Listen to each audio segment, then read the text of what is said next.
नमस्कार, जय Hind, Vande Mataram. The exam point के यूट्यूब चैनल पर आप सभी का बहुत बहुत स्वागत है। दोस्तों, आज के इस वीडियो में हम लोग जो है बात करने वाले हैं बाल विकास का एक जो है बेहद ही महत्वपूर्ण एवं इम्पॉर्टेंट टॉपिक है, वो है आपका जीन पियाजे। और जीन पियाजे जो है आपके सीटेट के लिहाज से सबसे ज़्यादा महत्वपूर्ण जो है टॉपिक है। और यहाँ से जो है आपके कम से कम 3 प्रश्न पूछे जाते हैं। कितने प्रश्न पूछे जाते हैं आपसे यहाँ पर? तो यहाँ पर जो है आपसे जो है कम से कम 3 प्रश्न पूछे जाते हैं। जो ऑनलाइन हुए हैं एग्जाम, उसमें जो है 3 से 4 प्रश्न पूछे गए हैं। ऑफलाइन एग्जाम जो होते थे उसमें भी आपके 2 प्रश्न तो आते ही आते थे। तो इसलिए जो है ये टॉपिक आपके लिए बहुत ही इम्पोर्टेंट होने वाला है। तो शुरू से लेकर अंत तक जरूर बने रहिएगा। और इसको हम लोग जो है 2 खंड में पढ़ने वाले। कितने खंडों में पढ़ने वाले हैं? 2 खंडों में पढ़ने वाले हैं। प्रत्येक खंड में जितने भी कॉन्सेप्ट हैं उन कॉन्सेप्ट को पहले समझेंगे, फिर उस पर आधारित जितने भी प्रश्न पूछे गए हैं उन सभी प्रश्नों को हम लोग करेंगे, जिससे जो है आपका जो भी टॉपिक डाउट हो वो सभी क्लियर हो जाएं। चलिए आइए जानते हैं हम लोग जीन पियाजे के बारे में। ठीक है ना? तो देखिएगा, जीन पियाजे कहाँ के रहने वाले थे? स्विट्जरलैंड के रहने वाले थे। ठीक है ना? और ये क्या थे मूल रूप से? तो ये मूल रूप से शिक्षा मनोवैज्ञानिक ना होकर ये क्या थे? जीव वैज्ञानिक थे। क्या थे? जीव वैज्ञानिक थे। और इन्हें क्या कहा जाता है? संज्ञानात्मक विकास का जनक। और इन्हीं को ही कहा जाता है विकासात्मक मनोविज्ञान का जनक। तो ये 2 फैक्ट आप याद रखेंगे। हालांकि ये सीटेट के लिहाज से बिल्कुल सही नहीं, याद नहीं रखना है इसे। ठीक है ना? सीटेट के लिहाज से इसे बिल्कुल नहीं याद रखना है। जो याद रखना है अभी हम आगे बताएंगे। ये तो आपकी फैक्ट वाली चीजें होंगी। ठीक है ना? अब देखिएगा, इनके सिद्धांत को आप जरूर याद रखिएगा, क्योंकि कभी कभी क्या होता है कि पूछ लेता है प्रश्न कि जीन पियाजे संबंधित हैं संज्ञानात्मक विकास से, कि जो है सामाजिक सांस्कृतिक विकास से, नैतिक विकास से। ठीक है ना? तो ऐसे करके प्रश्न आपसे इसमें सीटेट में भी पूछे गए हैं। तो देखिएगा, इनके जो है सिद्धांत को किस नाम से जाना जाता है? तो संज्ञानात्मक विकास का सिद्धांत। और संज्ञानात्मक विकास के सिद्धांत को ही ज्ञानात्मक विकास का सिद्धांत कहा जाता है। तो ये 2 चीज आप याद रखिएगा। बाकी चीजें याद रहें या ना याद रहें कोई दिक्कत नहीं है, क्योंकि इन्हीं दोनों से ही आपके प्रश्न बनते हैं। ठीक है ना? इन्हीं के ही सिद्धांत को अवस्था का सिद्धांत कहा जाता है, विकासात्मक सिद्धांत भी कहा जाता है, विकासीय अवस्था का सिद्धांत कहा जाता है, और मानसिक विकास की अवस्था का सिद्धांत कहा जाता है। ठीक है ना? तो यहाँ से सिद्धांत के नाम से बस यही 2 चीजें याद रखनी है। बाकी अन्य चीजें हैं, फैक्चुअल हैं, ये सभी आपके टेट में काम आएंगी। अब देखिएगा, यहाँ पर जो है आपको किताबों को याद रखना है, क्योंकि ऑफलाइन में आपकी बुक्स बहुत ज़्यादा पूछी जाती थी। ठीक है ना? बुक्स से आपसे जो है कम से कम 1 प्रश्न तो बन ही जाता था। ठीक है ना? तो इसलिए जो है आपको जो है इनकी किताबों का नाम याद रखना होगा। एक पहली किताब क्या है कि the learning and thought of the child, the learning and thought of the child. दूसरी किताब क्या है आपकी कि the psychology of the child, the moral judgement of the child, the psychology of intelligence. इन 4 किताबों को आपको हर हाल में याद रखना होगा। ठीक है ना? चलें आगे बढ़ें। चलिए आइए, अब देखिए, आपके सीटेट के लिहाज से सबसे ज़्यादा चीज़ें जहाँ से आपके प्रश्न बनने की संभावना सबसे अधिक रहती है, वो है जीन पियाजे के मत से। जीन पियाजे की कुछ जो है शब्द हैं, कुछ टर्म हैं, उन टर्मों से ही आपके प्रश्न पूछे जाते हैं, जिसमें से ये आपके जो है प्रश्न पूछे गए हैं यहाँ से। जैसे यहाँ पर देखिएगा, जीन पियाजे का मत क्या है कि बच्चे जो है सक्रिय एवं अभिप्रेरित अधिगमकर्ता होते हैं। इसका मतलब ये हुआ कि बच्चे अपने ज्ञान का निर्माण स्वयं करते हैं, सक्रिय होकर करते हैं, अभिप्रेरित होकर करते हैं। ठीक है ना? इसके बाद क्या है कि बच्चे अपने अनुभवों के आधार पर दुनिया के बारे में अपनी समझ का निर्माण करते हैं। ठीक है ना? जीन पियाजे क्या कहते हैं कि बच्चा जो है एक नन्हा वैज्ञानिक है, और वो जो अपने ज्ञान का निर्माण करेगा वो स्वयं के जो है समझ के आधार पर करेगा, स्वयं के अनुभव के आधार पर करेगा। जैसे कि ये कोई वस्तु है, और ये वस्तु जो है बच्चे को जो है नुकसान पहुंचा सकती है, लेकिन आप बच्चे को कितना भी मना करो, बच्चा क्या है? नहीं मानता है। बच्चा नहीं मानता है। कब तक नहीं मानेगा? जब तक इस वस्तु से संपर्क नहीं कर लेगा तब तक। कहे भैया ओए, हमें नुकसान तो नहीं पहुंचाओगे? नहीं, बिल्कुल नहीं पहुंचाऊंगा। ठीक है, तो आपको टच कर सकते हैं। ठीक है ना? ऐसा कुछ नहीं, कहने का मतलब यह है कि बच्चे क्या होते हैं, अपने ज्ञानेंद्रियों के माध्यम से उस वस्तु को समझने का प्रयास करते हैं। यदि बच्चे को उससे कष्ट महसूस होता है तो वो हमेशा उसे क्या करेगा? दूर भागेगा। ठीक है ना? और यदि उसे कष्ट नहीं भगेगा होगा तो क्या करेगा? उसके पास ही जाएगा। जैसे आप कितना भी मना करो कि आग के पास नहीं जाना है, नहीं जाना तो नहीं जाना है, पानी के पास नहीं जाना तो नहीं जाना है, लेकिन मना कब वो मना जो है नहीं जाएगा, जब वो स्वयं अनुभव कर लेगा कि क्यों नहीं जाना है। ठीक है ना। ऐसा तो बच्चा तो समझेगा नहीं कि नहीं आग से हमें नुकसान होगा, क्यों, क्योंकि वो तो अभी वातावरण में अभी जल्दी आया है।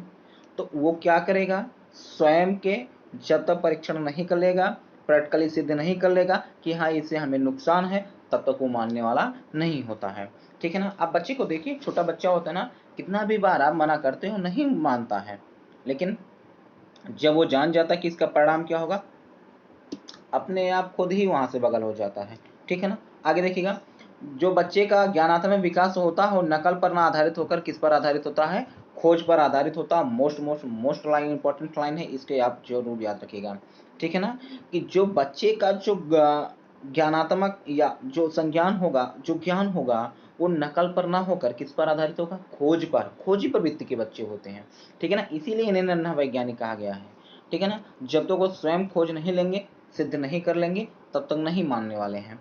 ठीक है ना। अगला देखिएगा, बच्चे में संज्ञानात्मक विकास व्यक्तिगत प्रयास एवं भौतिक, सामाजिक व पर्यावरण के साथ अंतःक्रिया करके करते हैं।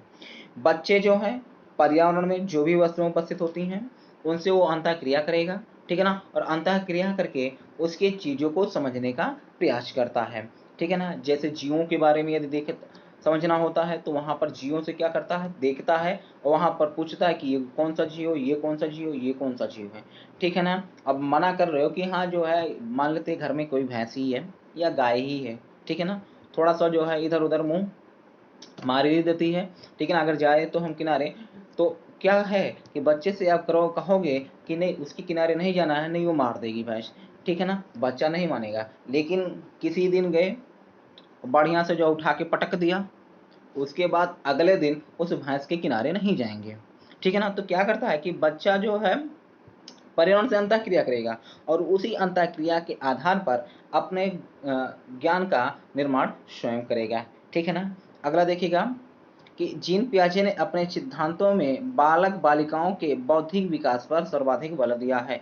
इसीलिए इनके सिद्धांत को जो है क्या कहा जाता है, बौद्धिक विकास का 4 अवस्थाओं का सिद्धांत भी कहा जाता है। ठीक है ना। चलिए आगे आ जाइए।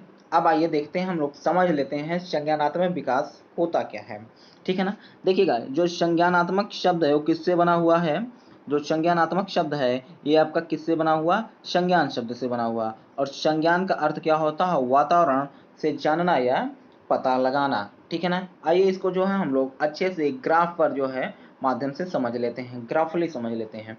देखिए होता क्या है कि सभी के पास क्या होती हैं, 5 ज्ञानेंद्रियां होती हैं, चाहे जो भी चीज हो 5 ज्ञानेंद्रियां वहां पर भी होती हैं।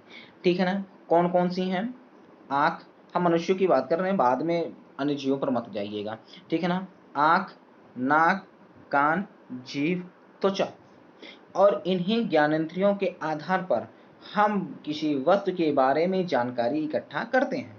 ठीक है ना। तो इनके स्पर्श में आने पर जो पहला जानकारी मिलेगी उसे हम लोग क्या कहेंगे, संवेदना। इन ज्ञान इंद्रियों के संपर्क में यदि कोई वस्तु आती है तो उससे जो हमें जानकारी मिलेगी उसे हम लोग क्या कहेंगे, संवेदना। और संवेदना क्या होती है, आपकी मानसिक पीढ़ी का प्रथम ज्ञान होता है। ठीक है ना। तो मानसिक पीढ़ी का प्रथम ज्ञान क्या होता है, संवेदना। ठीक है ना। और संवेदना के बाद क्या होता है, प्रत्यक्षीकरण। किसी जो है वस्तु के महक या स्मेल जो भी है जब आपके नाक में पड़ती है तो उसका प्रत्यक्षीकरण हो जाता है, ये तो फला चीज है, ये तो हो सकता है कोई जानवर मरा होगा। ठीक है ना। तो क्या हो गया, आपका प्रत्यक्षीकरण हो गया। और इसके बाद जो आपके अंदर जो समझ विकसित होता है उसी को हम लोग क्या कहते हैं, संज्ञान कहते हैं। उसी को क्या कहते हैं, संज्ञान कहते हैं। आई होप आपको समझ में आ गया होगा। अब देखिएगा एक चीज और है, देखिएगा एक होता है आपका संज्ञान और एक होता है आपका ज्ञान। ठीक है ना। संज्ञान क्या होता है कि पूर्व और नवीन ज्ञान की संक्रिया के फलस्वरूप जो विकसित ज्ञान होता है। ठीक है ना। कहने का मतलब जो समझा हुआ ज्ञान होगा, एक जो आप पहले से जो चीज जानते हैं, एक जो अभी आप जो है हाल ही में जाने हैं। ठीक है ना। उन दोनों के मध्य संक्रिया होती है और दोनों को संक्रिया में होता क्या है, कि आप समझने का प्रयास करते हैं कि क्या पहली वाली बात सही है कि वर्तमान वाली बात सही है, ठीक है ना। और उसी के आधार पर आप एक समझ विकसित करते हैं, और वही जो आपकी समझ विकसित होती है उसी को हम लोग क्या कहते हैं, संज्ञान। और वातावरण से जो भी आपकी जानकारी मिल रही है, जो भी आपको डेटा मिल रहा है, उसी को हम लोग क्या कहते हैं, ज्ञान कहते हैं, ठीक है ना। समझ में आ गया होगा मेरे ख्याल से। आइए इन्हीं चीज़ों को हम लोग इस तरीके से समझ लेते हैं। क्या है कि जो आपका संज्ञान है एक मानसिक प्रक्रिया है। संज्ञान आपकी कैसी प्रक्रिया है, मानसिक प्रक्रिया है, जिसके अंतर्गत कौन कौन सी चीज़ें घटित होती हैं, संवेदना, प्रत्यक्षीकरण, अवबोध, तर्कणा, चिंतन चिंतन, समस्या समाधान सम्मिलित होता है।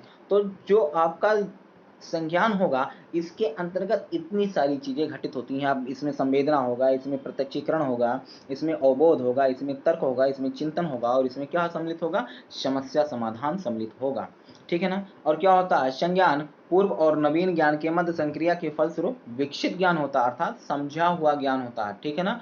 दोनों में आप डिसाइड करते हैं कि कौन सा ज्ञान आपका बेटर है, ठीक है ना। वही आपका क्या होता है, समझा हुआ ज्ञान। वातावरण, वही ज्ञान क्या होगा, वातावरण से जो जानकारी हमें प्राप्त हो जाती है, ठीक है ना। अब आइए समझ लेते हैं संज्ञानात्मक विकास किसे कहते हैं। तो मनुष्य जिस वातावरण में रहता है उसमें विद्यमान वस्तुओं, व्यक्तियों तथा घटनाओं के प्रति जो अवधारणा या बोध विकसित करता है, ठीक है ना। जो अवधारणा या एक तरीके से बोध जो विकसित करता है उसी को हम लोग क्या कहते हैं, संज्ञानात्मक विकास। उसी को हम लोग क्या कहते हैं, संज्ञानात्मक विकास, ठीक है ना। अब ये देखिएगा, जो आपका संज्ञानात्मक विकास है ये दो तरीके से होता है। कितने तरीके से होता है, दो तरीके से होता है। एक संगठन के माध्यम से होता है, एक अनुकूलन के माध्यम से होता है, ठीक है ना। तो पहले आइए हम लोग समझ लेते हैं अनुकूलन, ठीक है ना। समझ लेते हैं क्या हम लोग, अनुकूलन, ठीक है ना। अब आइए देखिएगा, यहाँ पर मत जाइए, जो भी चीज़ें लिखी गई हैं आप इस तरीके से समझिएगा। अनुकूलन का मतलब क्या होता है, आप कहते हैं कि पर्यावरण के साथ अपने आप को जो है पर्यावरण के अनुरूप ढाल लेना ही आप क्या कहते हैं, अनुकूलन कहते हैं। क्या कहते हैं, अनुकूलन कहते हैं, ठीक है ना। लेकिन अब यहाँ पर हम लोग मानसिक प्रक्रिया हम लोग या ज्ञान के से संबंध के आधार पर यदि कहा जाए अनुकूलन का क्या अर्थ होता है, ठीक है ना। तो देखिएगा, अनुकूलन का अर्थ क्या होता है, कोई भी जानकारी मिल रही है आपको, कोई भी आपको ज्ञान मिल रहा है, उसको क्या करना, अपने हिसाब से समझ लेना। क्या कर लेना, अपने हिसाब से ग्रहण कर लेना ही आपका क्या कहलाएगा, अनुकूलन कहलाएगा, ठीक है ना। जैसे मैं यहाँ पर आपको जो है अनुकूलन के बारे में बता रहा हूँ, ठीक है ना। हूबहू या उसको जो है अपने आप से समझ लेना और फिर उसको उस समझ को अपने अंदर जो है विकसित कर लेना या ग्रहण कर लेना, ठीक है ना, वो आपका क्या कहलाएगा, अनुकूलन कहलाएगा। अब यहाँ पर आ जाइए किताबी लैंग्वेज में, ठीक है ना। अपने पूर्व एवं अनुभव के मध्य संतुलन स्थापित करना, अर्थात जो आपका पूर्व ज्ञान रहेगा और जो आपका नया अनुभव प्राप्त होगा उसके मध्य संतुलन स्थापित करना, या वातावरण के साथ सामंजस्य स्थापित करना, या जानकारी को अपने हिसाब से ग्रहण करना, ठीक है ना।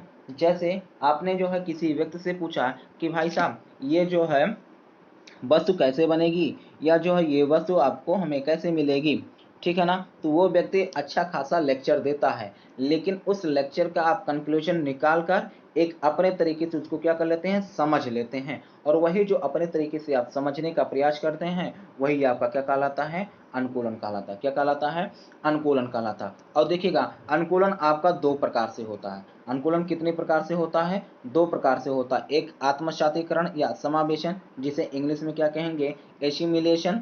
दूसरा होता है आपका समायोजन या समाविष्टीकरण, जिसको इंग्लिश में क्या कहेंगे, एकोमोडेशन, ठीक है ना। आइए हम लोग समझ लेते हैं आत्मसातीकरण या समावेशन क्या होता है या समायोजन क्या होता है। और यहाँ से जबरदस्त क्वेश्चन पूछे जाता है। एक क्वेश्चन तो फिक्स ही रहता है, यहाँ से कटने वाला नहीं होता है। और जितने भी प्रश्न करेंगे आज हम लोग जो इसी पर प्रश्न करने वाले हैं। तो बिल्कुल जो है वीडियो से आपको पसंद आ रहा हो तो वीडियो को जो है ज़्यादा से ज़्यादा शेयर कीजिएगा, वीडियो को लाइक कीजिएगा। चैनल को सब्सक्राइब नहीं किए तो चैनल को सब्सक्राइब कर लीजिए, बेल आइकन को प्रेस कर लीजिए, जिससे जब भी वीडियो अपलोड किया जाए तो उसका नोटिफिकेशन आपके पास पहुंच जाए। आइए हम लोग समझते हैं समावेशन या आत्मसातीकरण किसे कहते हैं, ठीक है ना। तो देखिएगा, यहाँ पर लिखी गई अगर चीज़ों को आप समझने का प्रयास करेंगे तो बहुत ही सरल भाषा में यहाँ पर आपको मैं समझाने का प्रयास करता हूँ। देखिएगा, समावेशन का अर्थ क्या होता है कि कोई भी जानकारी मिल रही है बिना तर्क वितर्क किए वैसे ही मान लेना आपका क्या कहलाएगा, समावेशन कहलाएगा, या आत्मसात कर लेना। ठीक है ना, क्या कर लेना, आत्मसात कर लेना। जैसे यहाँ पर मैं आपको पढ़ा रहा हूँ, मैं आपको इस चीज के बारे में बता रहा हूँ, आप क्या कह रहे हैं, एडजेक्टिव वैसे ही उसको क्या करते जा रहे हैं, आत्मसात करते जा रहे हैं, वैसे ही सीखते जा रहे हैं। ठीक है ना, उसमें कोई बदलाव नहीं कर रहे हैं, उसमें ना ही कोई जोड़ तोड़ कर रहे हैं। ठीक है ना, वैसे ही सीखते जा रहे हैं। ये आपका क्या कहलाएगा, समावेशन। हो सकता होगा आपको कुछ चीज़ें कम समझ में आई होंगी, इसको इस तरीके से समझ लीजिए।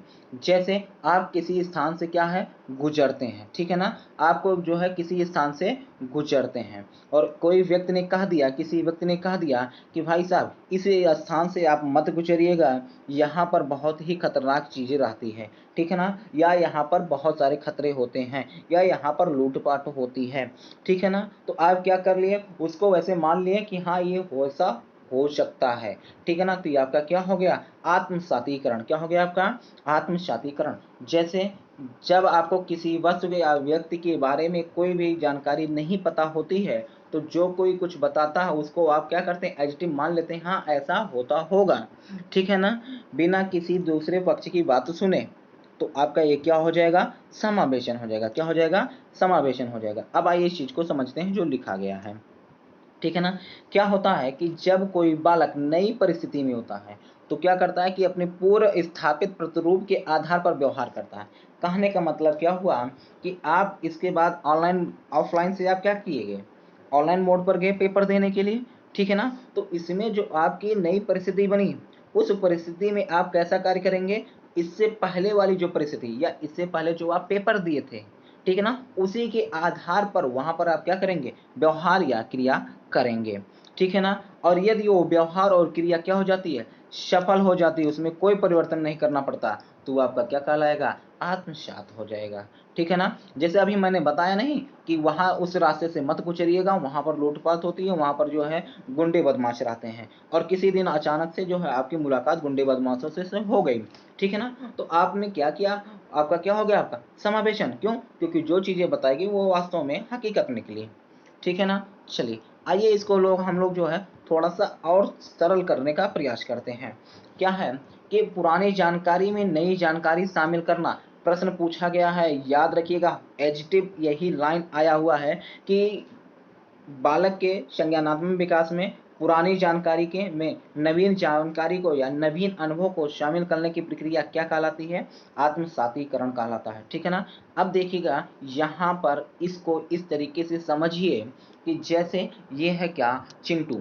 ठीक है ना, अब चिंटू के बारे में पता था कि चिंटू जो है वो सीटेड पास है। ठीक है ना, सीटेड पास है, किसी व्यक्ति ने बताया चिंटू जो है सीटेड पास है, तो अब क्या हुआ कि इससे पहले आप जानते थे ये केवल टेट ही पास है, अब एक चीज और जानिए, ये सीटेड भी पास है। ठीक है ना, तो क्या हो गई, एक जानकारी में दूसरी जानकारी आकर जुड़ गई। या आप इस तरीके से समझिए, एक समय था व्हाट्सअप था, क्या था आपका, व्हाट्सअप था, इसमें आप चैटिंग कर सकते थे, प्रोफाइल लगा सकते थे या डीपी लगा सकते थे। ठीक है ना, स्टेटस नहीं लगा सकते थे। बाद में क्या आया, इस नए फीचर में एक नया फीचर और आके शामिल हो गया, जिसमें आप क्या कर सकते थे, जिसमें जो है आप स्टेटस भी लगा सकते थे। तो अब क्या हुआ कि आपकी जो है पुरानी जानकारी में तो कोई बदलाव नहीं करना पड़ा, उसी पुरानी जानकारी में नई जानकारी आके शामिल हो गई, वो आपका क्या कहलाएगा, समावेशन या आत्मसातीकरण। ठीक है ना, अब क्या होता है, अगला पॉइंट क्या है कि बालक में उपस्थित विचार में किसी नए विचार या वस्तु का समावेश हो जाना क्या कहलाएगा, आपका समावेशन कहलाएगा। ठीक है ना, या नवीन अनुभवों में पूर्ववर्ती विद्यमान बौद्धिक संरचनाओं में जोड़ना ही आपका क्या कहलाएगा, समावेशन। हालांकि बस आप इन्हीं दोनों लाइनों को याद कर लीजिए, आपका कभी नहीं गलत होगा, समावेशन एवं समायोजन। ठीक है ना, आइए आगे देखते हैं हम लोग, समायोजन किसे कहते हैं। समावेशन मेरे ख्याल से आपको समझ में आ गई होंगी। ठीक है ना, समायोजन क्या है कि अभी मैंने एक सीटेड वाला एग्जांपल दिया, पता चला ये जो चिंटू है इसी के बारे में बताया गया था, ये सीटेड पास है। बाद में कोचिंग पढ़ने आया, आपसे मुलाकात हो गई, अरे भैया आप कहाँ हैं यहाँ पर। ठीक है ना, तो आप यहाँ आए किस लिए, इसलिए क्योंकि मैं सीटेड नहीं पास था। ठीक है ना, अब क्या हुआ कि अभी तक जो आपके पास पुरानी जानकारी थी, क्या हो गई, गलत हो गई। कैसे गलत होगी, क्योंकि उसने देख लिया क्या, सीटेट पढ़ने आया है, तो पास ही नहीं है, किसी ने झूठ कहा था कि ये सीटेट पास है।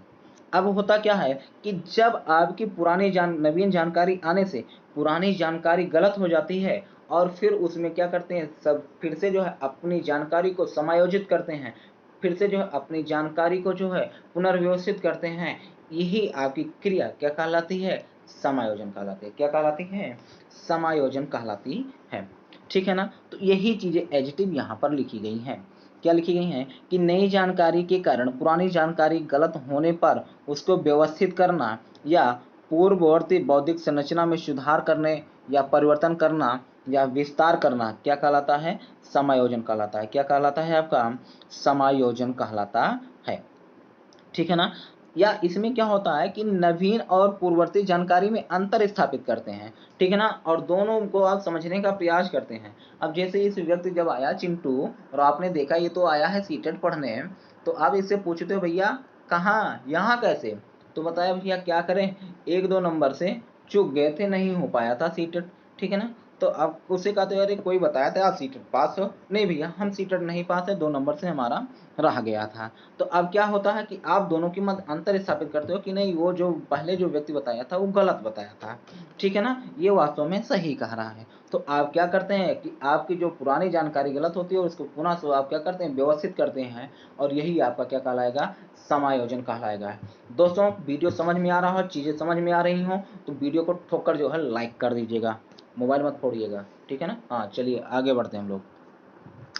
आगे क्या है आपका, संगठन। संगठन को आइए हम लोग समझ लेते हैं। ठीक है ना। संगठन का तात्पर्य क्या है कि जो भी कुछ आपकी जानकारी मिल रही है, सूचना मिल रहा है, ठीक है ना, उसको क्या करना, एक निश्चित सार्थक पैटर्न के आधार पर व्यवस्थित करना आपका क्या कहलाएगा, संगठन कहलाएगा। क्या कहलाएगा आपका, संगठन कहलाएगा। जैसे अभी मैंने फिर सीटेट वाली जानकारी लिया, ठीक है ना, इसी जानकारी को लेकर हम लोग चलते हैं। ठीक है ना। टेढ़ा हो गया मुंह, कोई बात नहीं है। हाँ बेचारे की बेइज्जती जो हो गई ना, पता लगा पास था निकल गया फेल।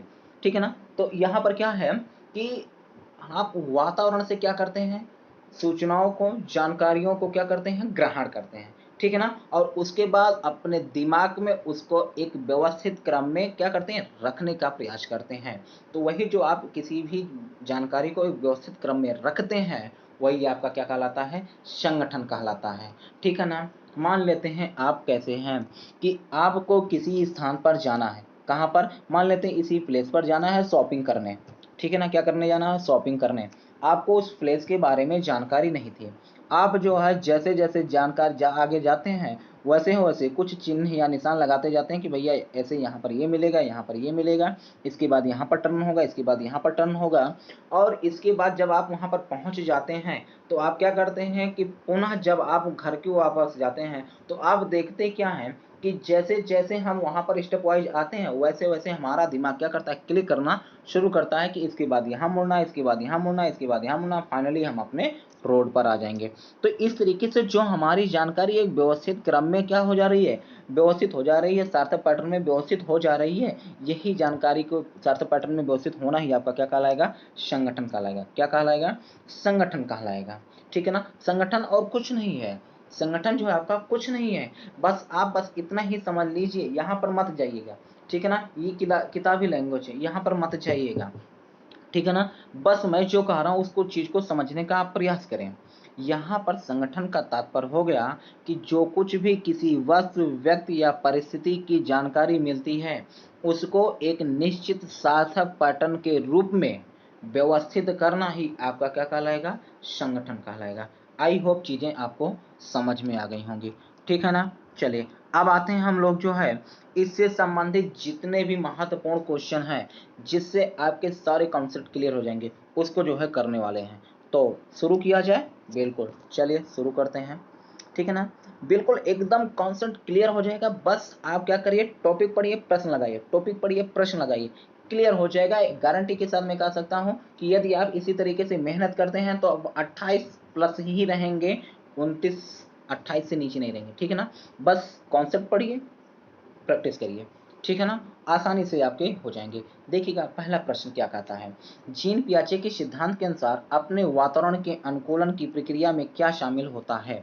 ठीक है ना, अब देखिएगा मैंने बताया क्या कि अनुकूलन में दो तरीके से होता है, कैसे, एक समायोजन और एक समावेशन। ठीक है ना, समावेशन और समायोजन, जानकारी को एडिटिव ग्रहण कर लेना समावेशन है, जानकारी को बदलाव के साथ ग्रहण करना समायोजन है। ठीक है ना, चलिए अगला देखिएगा प्रश्न, जीन पियाजे के अनुसार व्यवहारों विचारों को संयोजन व्यवस्थीकरण पुनर्संयोजन पुनर्व्यवस्थित करके सुसंगत प्रणाली में लाना क्या कहलाता है। अर्थात इसका मतलब क्या हुआ कि जो कुछ भी आप व्यवहार कर रहे हैं, जो कुछ भी आपका व्यवहार है, उसको एक निश्चित सार्थक पैटर्न के रूप में क्या कर रहे हैं, व्यवस्थित कर रहे हैं। तो ये निश्चित पैटर्न के रूप में व्यवस्थित करना आपका क्या कहलाएगा, संगठन कहलाएगा। क्या कहलाएगा, आपका संगठन कहलाएगा। चलिए अगला देखिएगा तीसरा नंबर प्रश्न क्या कहता है कि पियाजे के अनुसार मौजूदा स्कीमा में अनुभवों में लगातार शामिल करने की प्रक्रिया। देखिएगा यहाँ पर एक शब्द आ गया स्कीमा, हालांकि स्कीमा आपको अभी बताया नहीं, स्कीमा वाले को जो है हम लोग नेक्स्ट वाले वीडियो में देखेंगे, जीन पियाजे के पार्ट 2 को। ठीक है ना, वहाँ पर अच्छे से अन्य जो है संप्रत्यय हैं उसको समझेंगे, हालांकि यहाँ पर स्कीमा के बारे में हम बता दे रहे हैं थोड़ा बहुत। देखिएगा स्कीमा का मतलब क्या हो जाएगा, एक मानसिक संरचना। क्या हो जाएगा आपका, एक जो है आपका मानसिक संरचना। और मानसिक संरचना किसे कहते हैं, तो कोई भी वस्तु व्यक्ति या परिस्थिति को देखकर जो आपके दिमाग में उसकी रूपरेखा तैयार होती है, उसी को हम लोग क्या कहते हैं, मानसिक संरचना।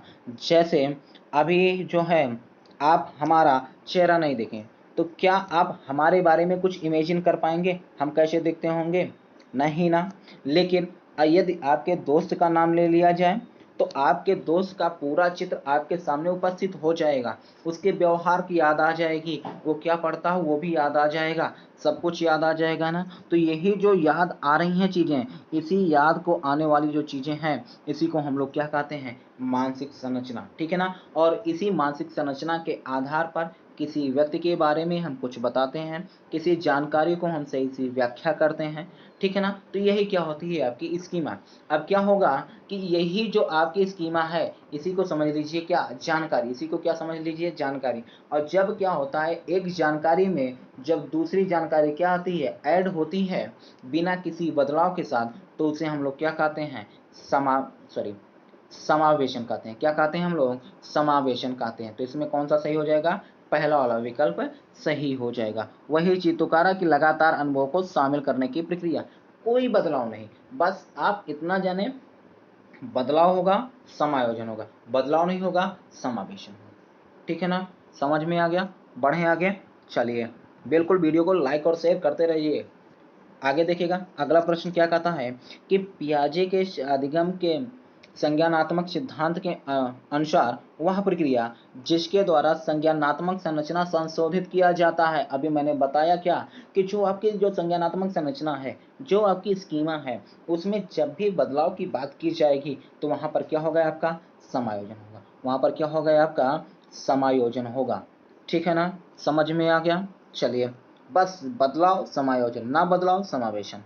आगे देखिएगा, सीता का साइकिल चलाने के पूर्व अनुभव के आधार पर स्कूटर चलाने के तरीकों में बदलाव करना। वहां पर ब्रेक किससे, दोनों ब्रेक मारे जाते थे। ठीक है ना, आप अपने अकॉर्डिंग मारते थे, एक्सीलरेटर नहीं होता था। ठीक है ना, तो उसमें क्या होगा, स्कूटर या स्कूटी जब आएगा तो उसमें वो सभी चीजें शामिल होंगी। तो वो अपने जो है साइकिल चलाने के पूर्व अनुभव में तो बदलाव तो करना ही पड़ेगा। ठीक है ना, स्पीड में भी अंतर आएगा। तो ये क्या हो गया कि कहने का मतलब अपने अनुभव में आप बदलाव कर रहे हैं और अपनी जानकारी को फिर से व्यवस्थित कर रहे हैं। तो फिर से व्यवस्थित करने का मतलब क्या हो जाएगा, आपका समायोजन हो जाएगा। क्या हो जाएगा, आपका समायोजन हो जाएगा। ठीक है ना, चीजें समझ में आ गई, क्या हो जाएगा, आपका समायोजन हो जाएगा। चलिए अगला प्रश्न देखते हैं हम लोग। अगला प्रश्न क्या कह रहा है कि नवीन जानकारी को शामिल करने के लिए वर्तमान स्कीमा की अवधारणा में बदलाव करना। क्या करना कि नवीन जानकारी को शामिल करने के लिए वर्तमान जो है अवधारणा जो आप बनाए हुए हैं या जो आपकी वर्तमान जानकारी है, उसको आप क्या कर रहे हैं, शामिल कर रहे हैं, बदलाव के साथ शामिल कर रहे हैं। तो जहां पर बदलाव वहां पर समायोजन, जहां पर बदलाव वहां पर समायोजन। ठीक है ना, समझ में आ रहा है ना, बिल्कुल शेयर करते रहिए। चलिए अगला प्रश्न देखिएगा। अगला प्रश्न क्या कह रहा है कि एक बच्चे ने यह मानसिक विचार बना लिया है कि वह सभी जीव जिनके पंख हैं और उड़ सकते हैं पक्षी हैं। ठीक है ना। तत्पश्चात उसने एक चित्र पुस्तिका में एक चमगादड़ देखा और उसे इस कहानी कहने की वजह बजाय, यहाँ पर बजाय होना चाहिए, ठीक है ना, वजह नहीं, बजाय पक्षी ही कहा। इस स्थिति में ज्ञान निर्माण की इस प्रक्रिया को क्या कहेंगे? ठीक है ना, इस स्थिति में ज्ञान निर्माण की प्रक्रिया को क्या कहेंगे? अब बात आपको कुछ कम समझ में आई होगी, कुछ कम हजम हुआ होगा। अब इस तरीके से समझिए, अभी मैंने क्या बताया, एक रास्ता है, यहाँ से नहीं जाना चाहिए क्योंकि यहाँ पर क्या है, भूत रहता है। ठीक है ना। अब अगर कहीं भी उस तरीके की स्थिति दिखती है तो बच्चा क्या कहेगा कि जो है इस रास्ते से मत जाइए, यहाँ पर क्या है, लोग कहते हैं भूत रहता है। ठीक है ना। तो आप वहाँ पर क्या कहेंगे, ऐसा कुछ भी नहीं है। तो अब बच्चे ने के अंदर तो अभी कोई जानकारी तो आई नहीं कि नहीं ये वो स्थान नहीं है या ऐसा कुछ भी नहीं होता। अभी वो उसकी जानकारी क्या है, वैसे की वैसे ही है, उसने अभी वो कोई बदलाव नहीं किया। और जहाँ पर कोई बदलाव नहीं, वहाँ पर क्या कहलाएगा आपका, समावेशन कहलाएगा। क्या कहलाएगा आपका, समावेशन कहलाएगा। चीज़ें आपको समझ में आ रही है ना, मैं जो समझा रहा हूँ आपको समझ में आ रही है ना? चलिए ठीक है ना। तो ये क्या हो जाएगा, यहाँ पर कोई बदलाव नहीं किया है, पुराने ही जानकारी के आधार पर उसको नामकरण कर दिया। ठीक है ना। तो ये आपका क्या हो गया, समावेशन हो गया। अगला प्रश्न देखिए, अगला प्रश्न क्या है कि कपूर की गोली को खाने की वस्तु समझकर बालक अपने मुंह में रख लेता है। मतलब क्या है कि लगता है क्या कि ये मिट्टी गोली है। ठीक है ना। और इस तरीके की दिखने वाली प्रत्येक चीज क्या होती है, खाने योग्य होती है, क्योंकि ये क्या होती है, टॉफी होती है। ठीक है ना, क्या होती है, टॉफी होती है। उसको क्या कर लेता है, खा लेता है।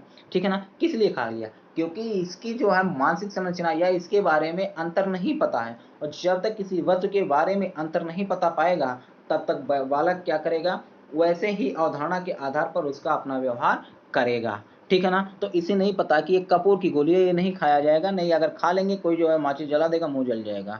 ठीक है ना। बच्चे को नहीं पता कि कपूर की गोली खाई जाती है। ठीक है ना, वो जलाया जाता ना कि खाया जाता है। बच्चे को तो पता नहीं, क्यों, क्योंकि बच्चे जो है इस मिट्टी गोली और कपूर के मध्य क्या नहीं अंतर किया कर पा रहा है, अंतर नहीं स्थापित कर पा रहा है। ठीक है ना।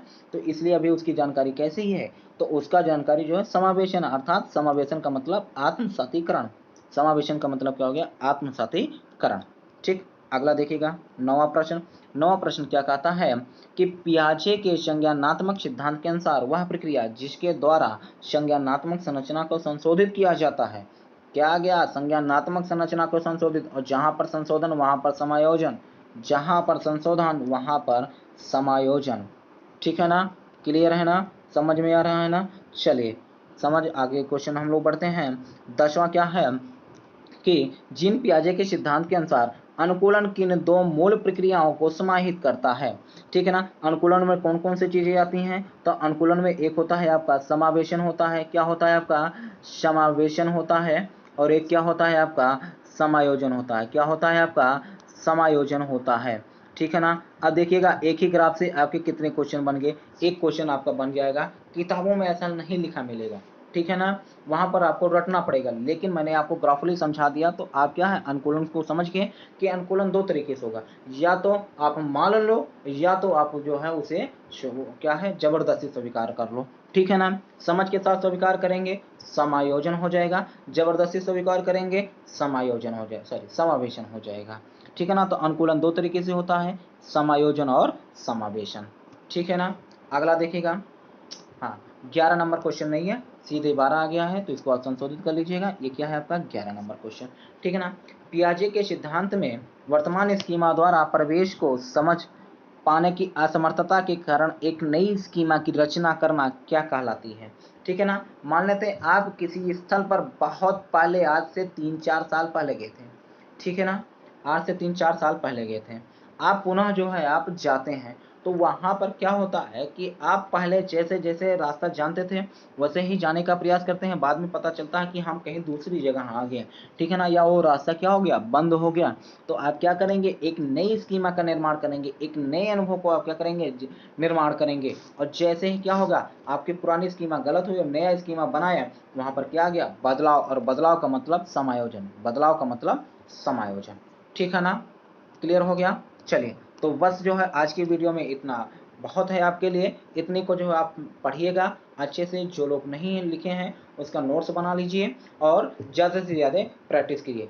तो अब तक के साथ बने रहने के लिए बहुत बहुत धन्यवाद। वीडियो को जो है ज़्यादा से ज़्यादा शेयर और लाइक कीजिए, और चैनल को सब्सक्राइब नहीं किए तो चैनल को सब्सक्राइब कर लीजिए।